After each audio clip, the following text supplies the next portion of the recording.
오늘 제가 주제를 프로덕션에서 프론트엔드를 디버깅하는 방법이라고 했는데 방금도 보셨다시피 프로덕션 환경이 되면 막상 발표할 때가 되니까 이게 저희가 리허설을 할 때만 해도 딱 꽂으면 동작을 했거든요. 안 하고 잠깐 버텨서 살짝 당황했는데 다행히 잘 되네요. 항상 이렇게 문제가 발생하는 프로덕션 이 환경에서 이제 프론트엔드를 직접 디버깅하는 방법에 대해서 얘기를 짧게 해볼까 합니다. 10분 버전으로. 프로덕션에서 프론트엔드를 디버깅하는 게 뭐 좋은 경험은 아니에요. 사실 제가 요즘 자주 쓰는 말인데 이런 일은 없으면 좋을 뻔했다 이런 얘기를 하는데 프론트엔드를 디버깅하는 것도 그래요. 그렇지만 가끔은 해야 될 일이 있습니다. 특히 이제 저 지금 근무하는 회사는 서드파티 도구를 만들어요. 그래서 외부 사이트에다가 저희 스크립트를 심어서 이런 비즈니스를 하고 있는데 그렇다 보니까 외부에 고객들이 많고 저희 스크립트에 이제 문제가 생기는 경우가 있으면 이게 우리 문제인지 고객사의 문제인지 이런 거를 알기가 어려워서 특히 이제 그쪽 환경에서만 문제가 생기는 경우들도 왕왕 발생해서 어쩔 수 없이 프로덕션 환경에서 디버깅을 해야 될 때가 발생을 하고 있거든요. 그럴 때 사용할 수 있는 테크닉을 아주 작은 것들을 몇 가지 알려드리려고 합니다. 먼저 찾아야 될 거는 뭐 이렇게 쭉 네트워크 탭에 보시면 소스가 엄청 많잖아요. 이럴 때 그냥 원래 소스에서 찾아도 되는데 여러분들이 디버깅할 코드 자체는 소스 탭에 있어요. 그렇지만 네트워크 탭에 가시면 필터를 사용할 수 있어요. 그래서 필터 기능이 있는 네트워크 탭에 가서 이름을 입력하고 선택을 하고 소스 패널에서 열기를 선택을 하시면 빠르게 찾을 수 있습니다. 이렇게요. 그리고 이렇게 찾은 네트워크 탭에서 소스 코드를 예쁘게 정렬해주는 기능이 있어요. 적어도 정렬은 됩니다. 이렇게 나와요. 뭐 이렇게 한다고 해서 이게 원본 소스가 된다는 뜻은 아니에요.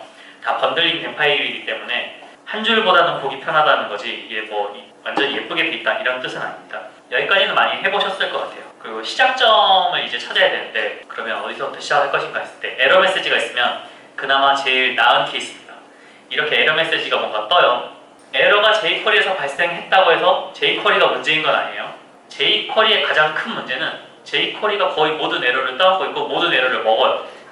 무슨 말이냐면 jQuery가 에러를 자기가 먹고 안 보여줄 때도 있고 에러를 발생시키는데 사실은 jQuery 에러가 아닌 경우도 있고 그런 경우들이 있는데 이 경우에는 jQuery에서 발생한 것 같지만 jQuery 에러가 아닌 경우인데 이럴 때 이제 jQuery 코드가 이렇게 쭉 스택이 있잖아요.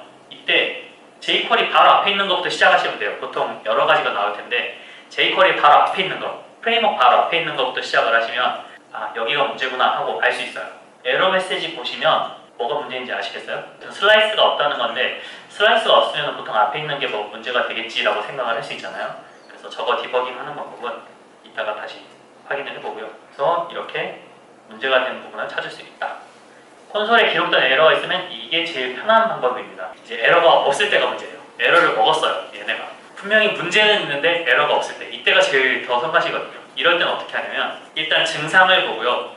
문자열 검색 등을 통해서 진입점을 찾을 수가 있어요. 증상을 본다는 말은 뭐냐면 예를 들면 이게 무슨 기능인가가 동작을 해야 되는데 이 함수가 분명히 실행돼야 되는데 실행이 안 된 것 같다. 그러면 우리는 알잖아요. 아무리 번들링 돼 있는 파일이라고 해도 어떤 함수가 실행이 안 된 것 같다는 건 여러분 아실 거잖아요. 지금 여러분이 원본 소스 접근 권한이 없는 그런 번들링 된 파일을 어떻게든 해킹을 해보겠다 혹은 분석해보겠다 하는 게 아닌 이상은 지금 우리가 원본 소스에 접근 권한이 있는 상황을 얘기하는 거니까 이런 경우에는 어떤 기능인가가 실행됐어야 되는데 안 됐네? 라고 알 수 있잖아요.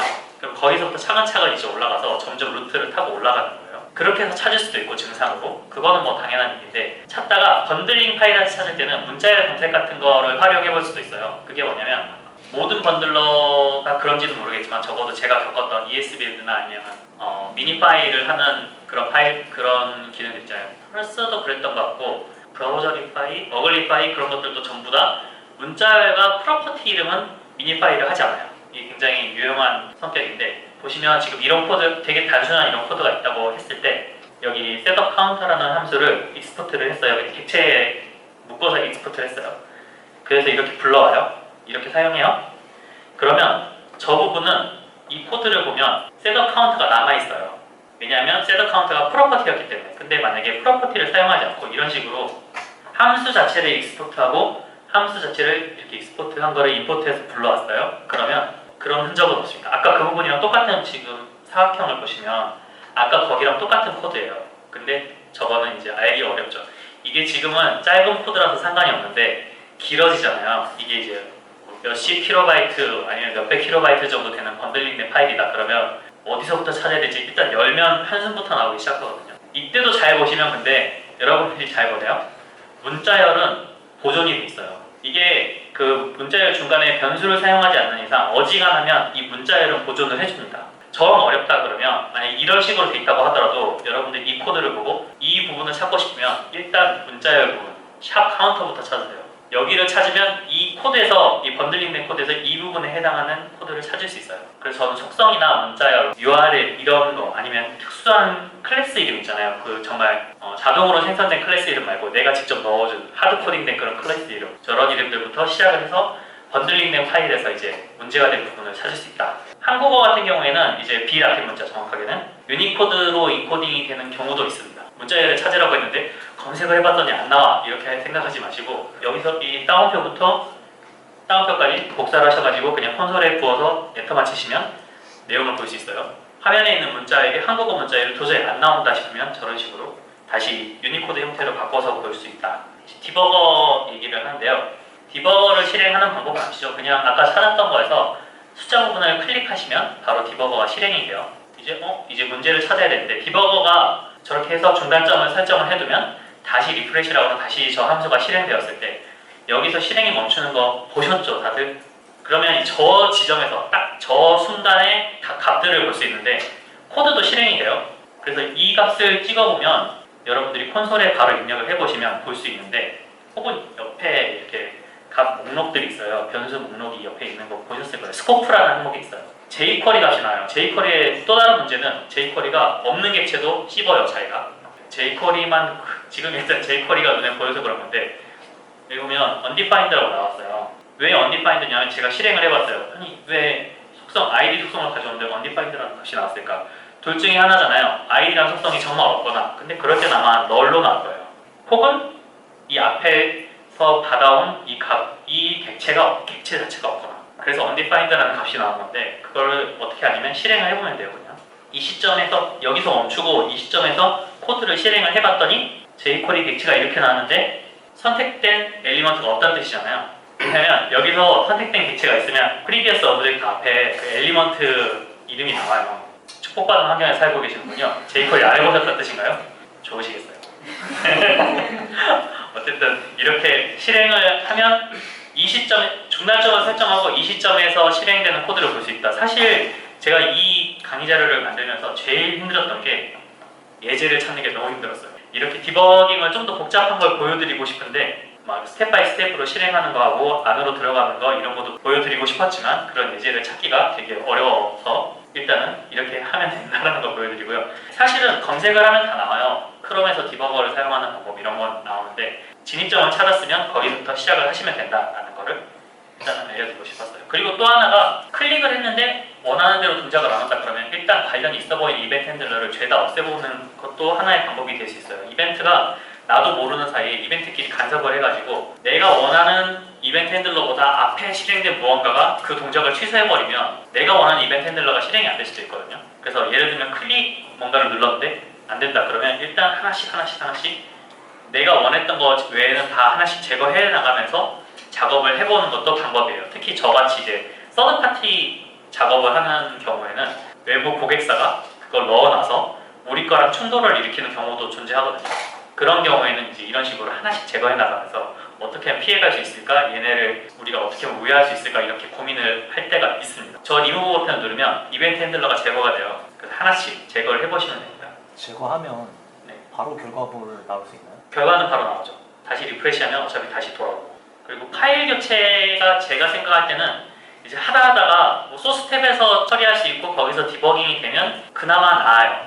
이제 하다 안 될 때는 파일을 교체합니다. 제가 서드파티 작업을 많이 한다고 했잖아요. 그래서 프로덕션에 있는 파일을 아예 나의 로컬에 있는 파일로 교체를 하는 게 이제 제일 유용했고 제일 마지막에 사용할 수 있는 거였는데 그 중에서 이제 뭐 사실 많은 디버깅 프록시들이 이런 기능을 제공을 해요. 파일 교체 기능을 지원을 하는데 그 중에서 이제 사용할 수 있는 무료 툴 중에는 MITM 프록시가 있어요. MITM이 뭐냐면 Man in the Middle이라는 뜻인데 원래는 약간 보안 공격 형태 중에 하나예요. 이런 식으로 통신을 한다고 했을 때 쭉 통신이 가잖아요. 그냥 이렇게 잘 갔다고 생각을 하는데 메인 인더 미들은 뭐냐면 중간에 누가 있는 거예요. 한국어는 중간자 공격이라고 하는데 보낸 사람도 받는 사람도 중간에 누가 이걸 읽었는지 몰라요. 그냥 이렇게 가는 거예요. 이렇게 해서 감시도 되고 변조도 됩니다. 다른 내용을 보내도 몰라요. 이 받는 사람은 보낸 사람이 무엇을 보냈는지 모르기 때문에 저렇게 하면 그냥 이렇게 갔나 보다 이래요. HTTP 시절에는 아무런 제약 없이 가능했고 HTTPS가 되면서 인증키를 넣으니까 이게 좀 어려워졌는데 그렇다고 안 되는 건 아니에요. 양쪽에다가 다 인증 가능한 키를 중간자들이 가지고 있으면 가능합니다. MIT 프락시가 그런 걸 지원을 해요. 그래서 원래는 보안 공격의 일종이지만 그걸 잘 사용하면 중간에서 이제 내가 왔다 갔다 하는 값들을 다 보면서 변조도 하고 어떤 값들이 오가는지도 볼 수 있다 이런 건데요. 웹 인터페이스도 있지만 지원되는 기능이 너무 간소해서 이게 파이썬 애플리케이션이거든요. 그래서 너무 간소해서 커맨드 라인 버전 사용하시는 걸 권장을 하고요. HTTPS 트래픽도 다루려면 인증서를 반드시 설치해야 되는데 제가 여기서 어떻게 설치하는지를 설명해드리진 않을 거예요. 왜냐면 MIT 프록시라고 검색을 해보시잖아요. 어떻게 인증서를 설치하고 iOS 트래픽을 어떻게 보고 안드로이드 트래픽을 어떻게 보고 이러는 거에 대해서 이런 방법에 대해서 잘 나와 있는 블로그들이 있습니다. 기능이 되게 많은데 그 중에 제가 설명하고 싶은 기능은 맵 로컬이나 맵 리모트라는 기능을 사용하면 프로덕션 파일을 이제 교체할 수 있다는 걸 보여드리고 싶었어요. 그래서 간단한 데모 애플리케이션을 일단 작성을 해보고요. 이렇게 주소를 이 주소로 접속을 하셔야 127로 하시면 MIT 프록시 같아요. 시스템에서 이제 MIT 프록시를 프록시 서버로 설정을 하고 빌드를 변경한 후 이렇게 하면 이게 프로덕션 파일이에요. 프로덕션 환경에서 이렇게 보시면 뭐 아무것도 없이 SM만 나오고 이게 번들링된 파일만 나와요. 이거를 프로덕션 파일을 교체하잖아요. 그래서 제가 처음에 한 일은 뭐냐면 소스맵을 넣었어요. 프로덕션 환경인데 파일 교체를 해서 소스맵을 넣었더니 이렇게 하니까 어떤 소스가 나오는지 보이고 어떤 컴포넌트인지도 바로 보이는데 이거는 이제 지금 시연을 통해서 보여드릴게요. 감사합니다. 이렇게 해서 제가 데모 앱을 만들어 놨고요. 빌드를 해놨어요. 빌드 파일을 스태틱으로 하고 이렇게 하면 앱이 하나 떴어요. 제가 아까 이 주소로 하셔야 된다고 했죠. 이제 MIT 프록시를 띄웠어요. 메인 인더 미들 프록시를 띄우고 시스템에서 프로덕션 서버가 HTTP라서 HTTP로 사용할게요. 프록시 설정을 해주시면 되는데 아무것도 안 보이겠지만 제가 리프레시를 하면 이제 어떤 값들이 SSL 불러오는 걸 보실 수 있어요. 그래서 이거를 엔터를 치면 뭐 여러 가지 헤더 정보나 이런 것들을 보실 수 있는데 이건 사실 크롬에서도 볼 수 있는 거잖아 이런 생각이 들 수 있잖아요. 여기서 이제 다른 걸 해볼게요. 서버 말고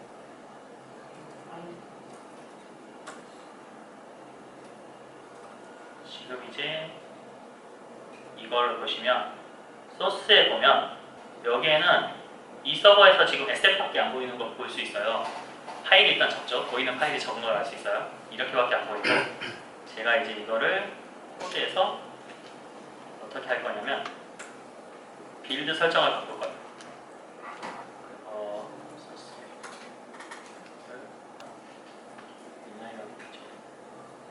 그런 다음에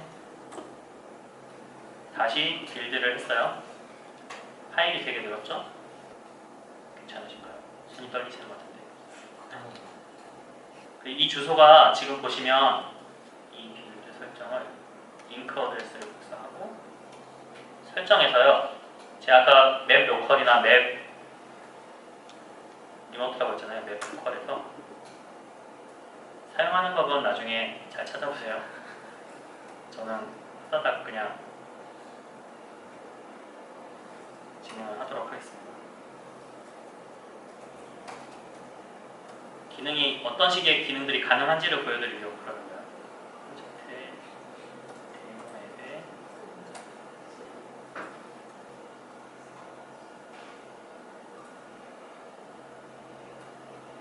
자 이제 설정이 들어갔고 보시면 보이세요? 이제 이렇게 하면 소스맵이 들어갔어요. 그래서 분명히 이건 프로덕션 환경인데 소스맵을 볼 수 있어요. 이렇게.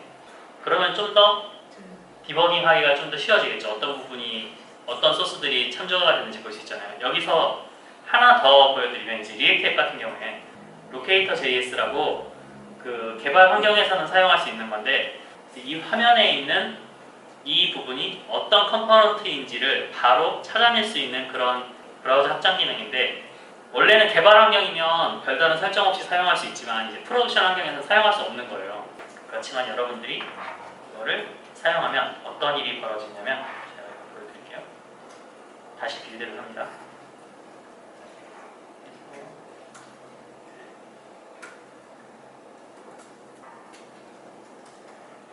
바벨 설정을 하는데 이것도 로케이터 JS의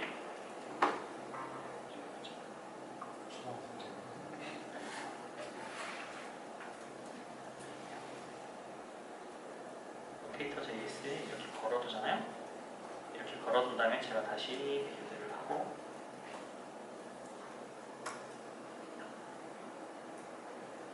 파일 이름이 바뀌어가지고요. 이 경우에는 파일 이름을 여러분들이 다시 설정을 해주셔야 됩니다. 감사합니다. 리액트 컴포넌트 파일로도 바로 갈 수 있는 이런 식으로 파일 교체할 수 있다는 건 굉장히 큰 하다못해 뭐 CSS도 바로바로 파일 교체하면서 보실 수 있고요. 여러분들이 원하시는 방향으로 뭐 이미지도 가능하고 그래서 혹시라도 고객사나 아니면 뭐 다른 분들이 이거 이런 식으로 파일이나 CSS 교체하면 어떻게 돼? 바꿔보면 어떻게 돼? 라고 했을 때 직접 코드를 변경하는 대신에 잠깐 보여줄 때는 이미지로 보여줄 때도 활용해 볼 수 있고요. 여러